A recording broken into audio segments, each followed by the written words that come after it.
August 7th, Ezra 4:24 through Ezra 6:22.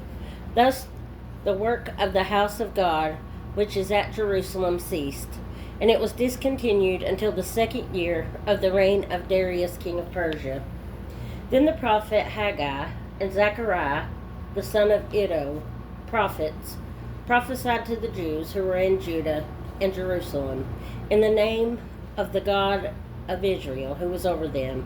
So Zerubbabel the son of Shealtiel and Jeshua the son of Jozadak rose up and began to build the house of God which is in Jerusalem, and the prophets of God were with them, helping them. At the same time, Tattenai, the governor of the region beyond the river, and Shethar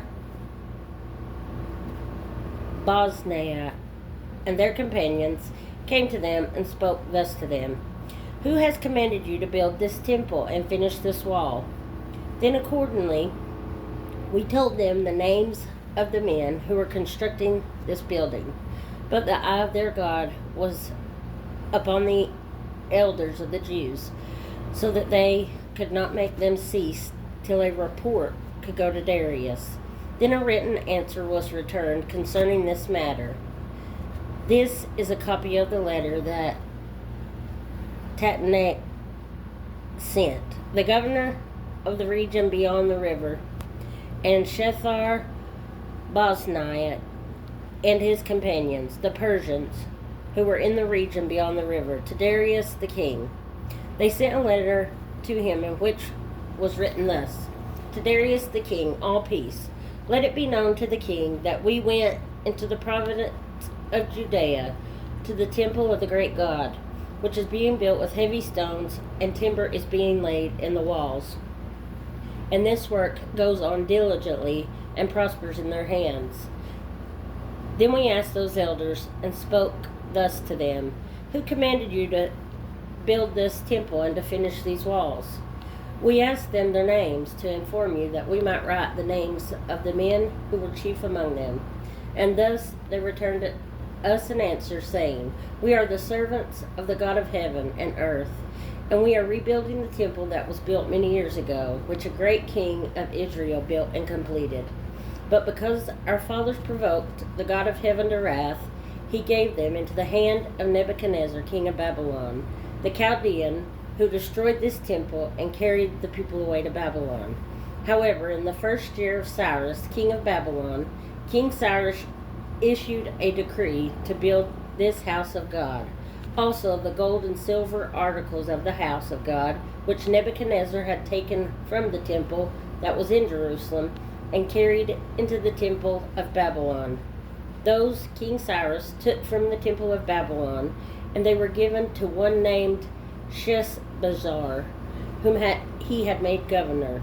And he said to him, Take these articles, go, carry them to the temple site that is in Jerusalem, and let the house of God be rebuilt on its former site. Then the same Sheshbazzar came and laid the foundation of the house of God, which is in Jerusalem. But from that time, even until now, it has been under construction and is not finished. Now therefore, if it seems to be good to the king, let a search be made in the king's treasure house, which is there in Babylon, whether it is so that a decree was issued by King Cyrus to build this house of God at Jerusalem, and let the king send us his pleasure concerning this matter. Then King Darius issued a decree, and a search was made in the archives, where the treasures were stored in Babylon, and at Achametha, in the palace, that is, in the province of Media. A scroll was found, and in it a record was written thus: In the 1st year of King Cyrus issued a decree concerning the house of God at Jerusalem. Let the house be rebuilt, the place where they offered sacrifices, and let the foundations of it be firmly laid, its height 60 cubits, and its width 60 cubits, with 3 rows of heavy stones and 1 row of new timber. Let the expenses be paid from the king's treasury.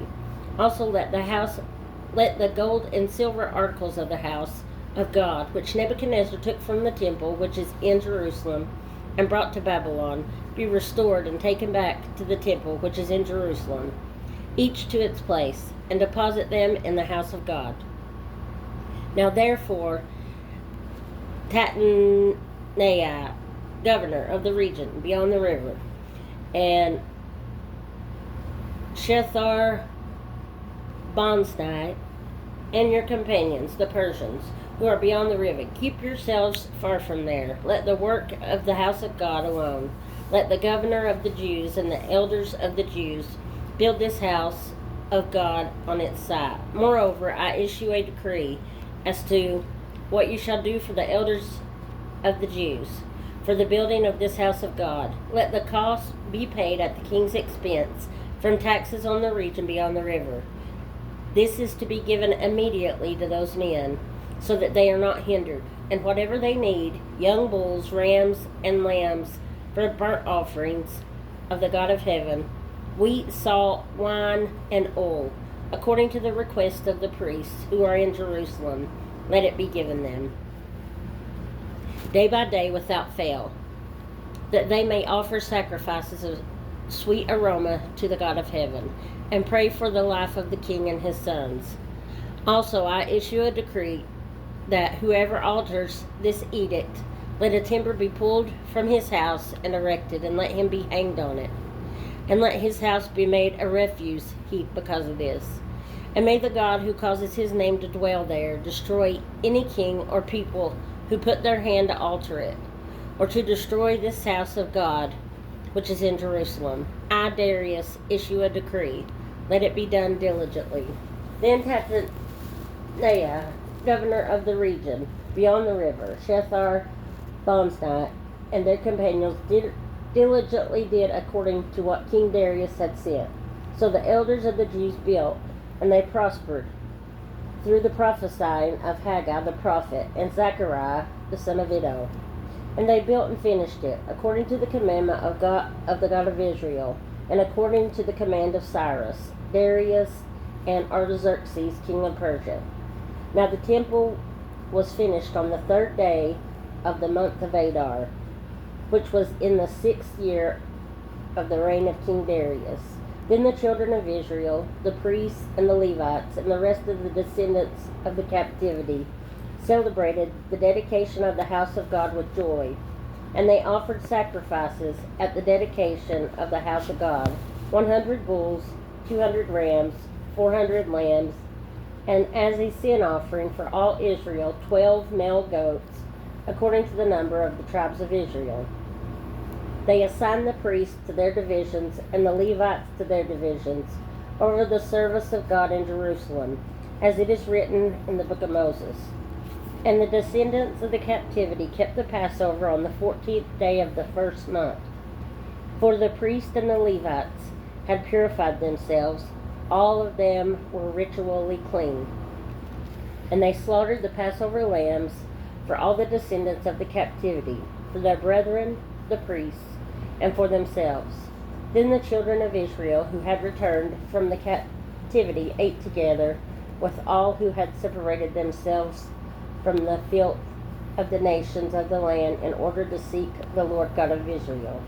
And they kept the feast of unleavened bread 7 days with joy, for the Lord made them joyful, and turned the heart of the king of Assyria toward them, to strengthen their hands in the work of the house of God, the God of Israel.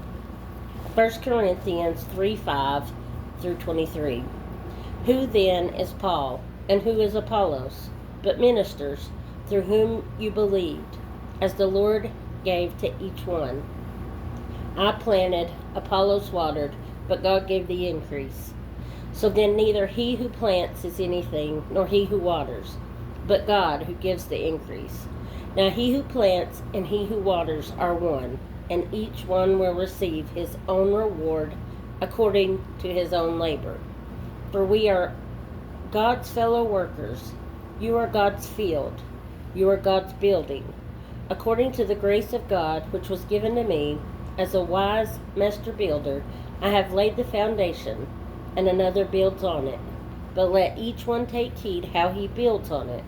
For no other foundation can anyone lay than that which is laid, which is Jesus Christ.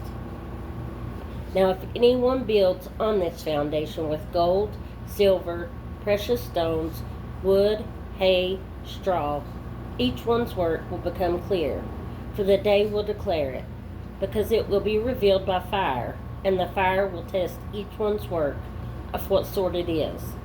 If anyone's work which he has built on, it endures, he will receive a reward.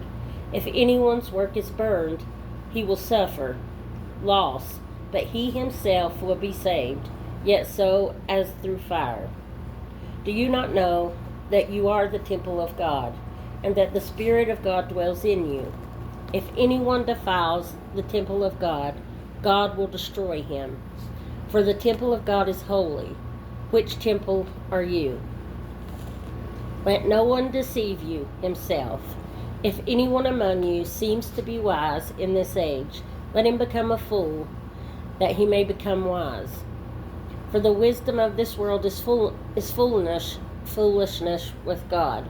For it is written, He catches the wise in their own craftiness. And again, the Lord knows the thoughts of the wise, that they are futile. Therefore let no one boast in men, for all things are yours, whether Paul or Apollos or Cephas, or the world or life or death, or things present or things to come. All are yours, and you are Christ's, and Christ is God's. Amen. Psalm 29, 1 through 11. Give unto the Lord, O you mighty ones, give unto the Lord glory and strength. Give unto the Lord the glory due to his name. Worship the Lord in the beauty of holiness. The voice of the Lord is over the waters. The God of glory thunders. The Lord is over many waters. The voice of the Lord is powerful. The voice of the Lord is full of majesty. The voice of the Lord breaks the cedars. Yes, the Lord splinters the cedars of Lebanon. He makes them also skip like a calf. Lebanon and Syrian like a young wild ox. The voice of the Lord divides the flames of fire. The voice of the Lord shakes the wilderness. The Lord shakes the wilderness of Kadesh. The voice of the Lord makes the deer give birth, and strips the forests bare. And in his temple everyone says, Glory. The Lord sat enthroned at the flood, and the Lord sits as king forever. The Lord will give strength to his people. The Lord will bless his people with peace. Proverbs 20, 26 and 27. A wise king sifts out the wicked, and brings the threshing wheel over them. The spirit of a man is the lamp of the Lord, searching all the inner depths of his heart.